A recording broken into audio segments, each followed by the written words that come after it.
حضرت ابو جحیفہ یہ بھی ایک صحابی ہیں رضی اللہ تعالیٰ عنہ، لیکن یہ کم عمر صحابہ میں سے ہیں۔ قال قلت لعلی رضی اللہ تعالیٰ عنہ، تو میں نے حضرت علی رضی اللہ تعالیٰ عنہ سے پوچھا، هل عندکم کتاب، کیا تمہارے پاس کوئی علیحدہ بھی کوئی لکھی ہوئی چیز ہے؟ یعنی ایک تو ہے قرآن مجید، ایک ہے رسول اللہ صلی اللہ علیہ وآلہ وسلم کی حدیثیں، اس کے علاوہ بھی کوئی چیز تمہارے پاس اور لکھی ہوئی ہے؟ یعنی اہل بیت کے پاس کوئی اور چیز لکھی ہوئی ہے؟ اگر کوئی خاص کوئی چیز لکھی ہوئی ہو تو وہ بتائیں۔ اس سوال کا ایک فائدہ ہوگا، وہ یہ کہ شیعہ لوگ یہ کہتے ہیں، رافضی لوگ یہ کہتے ہیں کہ رسول اللہ صلی اللہ علیہ وآلہ وسلم نے حضرت علی رضی اللہ تعالی عنہ کو کچھ علیحدہ چیزیں لکھ کر دی تھیں، ان میں حضرت علی کی خلافت کا بھی ذکر تھا۔ تو یاد رکھیں ہمارے نزدیک بھی حضرت علی خلیفہ ہیں اور ان کے نزدیک بھی خلیفہ ہیں۔ فرق کیا ہے؟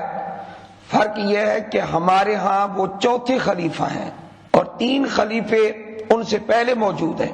حضرت ابوبکر صدیق رضی اللہ تعالیٰ عنہ، حضرت عمر فاروق رضی اللہ تعالیٰ عنہ، حضرت عثمان غنی رضی اللہ تعالیٰ عنہ، یہ 3 خلیفے ان سے پہلے موجود ہیں۔ ہمارے ہاں اہل سنت والجماعت کے ہاں، سنیوں کے ہاں حضرت علی خلیفہ ہیں، لیکن ان کا نمبر چوتھا ہے، جبکہ روافض یہ کہتے ہیں کہ ان کا پہلا نمبر ہے۔ آپ مسجد میں نماز پڑھنے تو آتے ہیں اور ساتھ ہی قرآن کا درس بھی، حدیث کا درس بھی سنتے ہیں، شاید آپ میں سے کسی نے قوالیاں بھی سنی ہوئی ہوں، علی دا پہلا نمبر۔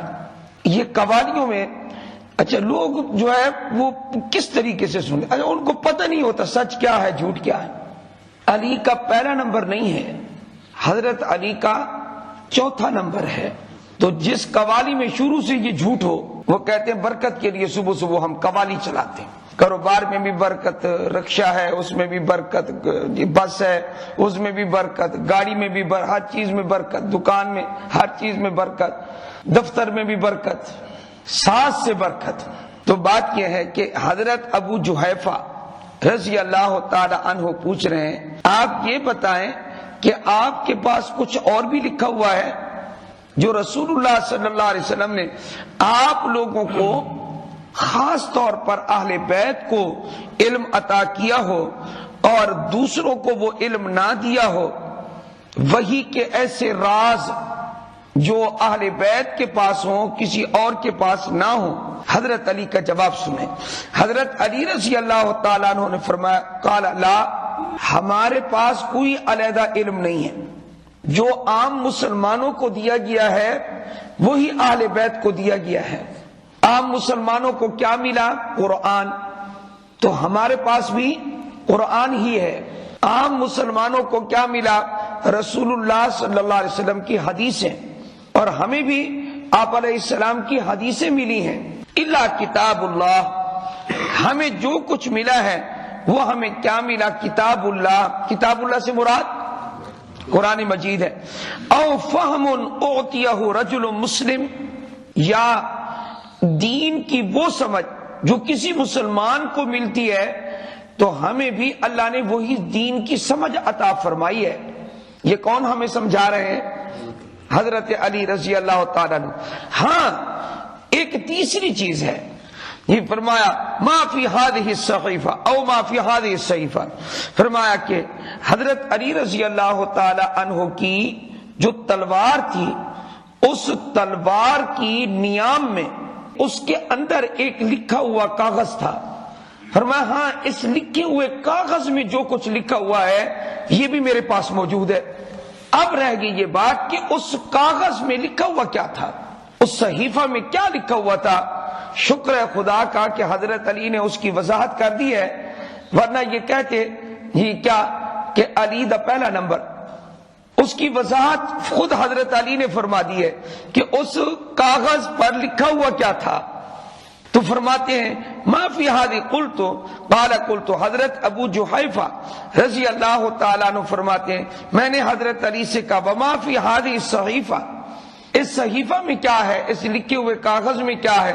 تو حضرت علی نے 3 باتیں ارشاد فرمائی کہ اس میں یہ 3 باتیں لکھی ہوئی ہیں، 3 باتیں اس کاغذ پر لکھی ہوئی تھی۔ نمبر 1 فرمایا العقل، سب سے پہلی بات ہے دیت، کوئی آدمی کسی سے خطأً غلطی سے قتل ہو جائے اس کی دیت کا مسئلہ اس میں لکھا ہوا ہے، اور دیت کا مسئلہ تو قرآن و حدیث میں واضح ہے، 100 اونٹ یا ان کی قیمت ادا کریں، تو فرمایا دیت کا مسئلہ ہے جس کو خون بہا کہتے ہیں۔ نمبر 2 دوسرا مسئلہ فکاک الاسیر، قیدی کو چھڑانا، کوئی قیدی ہو گیا، مسلمان قیدی ہو گیا، اس کو چھڑانا اور لوگوں کو ترغیب دینا، بھائی یہ ہمارا مسلمان بھائی ہے، اس کو چھڑاؤ، اور ترغیب دیتے تھے اگر مال کی ضرورت ہے مال خرچ کرو، سفارش کی ضرورت ہے سفارش، اور اگر جہاد کی ضرورت ہے جہاد کرو،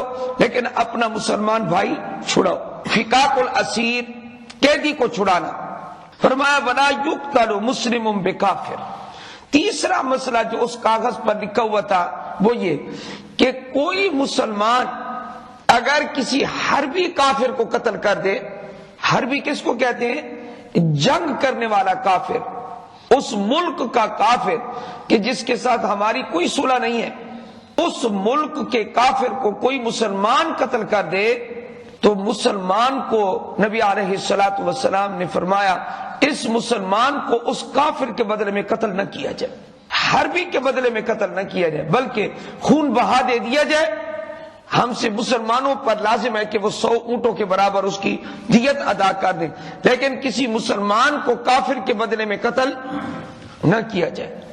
ہمارے ملک کا تو نظام ہی عجیب ہے نا کہ یہ کافر کے بدلے میں قتل کرتے ہیں، مسلمان کو مسلمان کے بدلے قتل نہیں کرتے۔ ایک مسلمان نے دوسرے مسلمان کو جان بوجھ کر قتل کر دیا، وہ پیسے والا ہے، وہ تو چھوٹ جائے گا، جج بھی خریدا جائے گا، وہ کلا بھی خریدے جائیں گے، سب کچھ ہوگا۔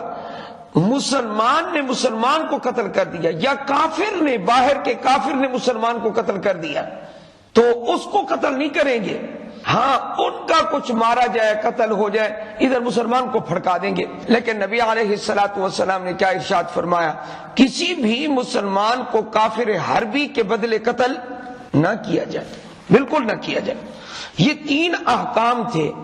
اب ذرا جو بات شروع میں ہم نے ذکر کی تھی اس کی طرف توجہ دیں کہ صحیفہ لکھا ہوا کاغذ، اس کاغذ کے اوپر 3 مسئلے، ایک دیت کا مسئلہ، قیدیوں کے چھڑانے کی ترغیب، اور ایک یہ کہ مسلمان کو کافر کے بدلے میں قتل نہ کیا جائے، یہ 3 مسئلے لکھے ہوئے تھے۔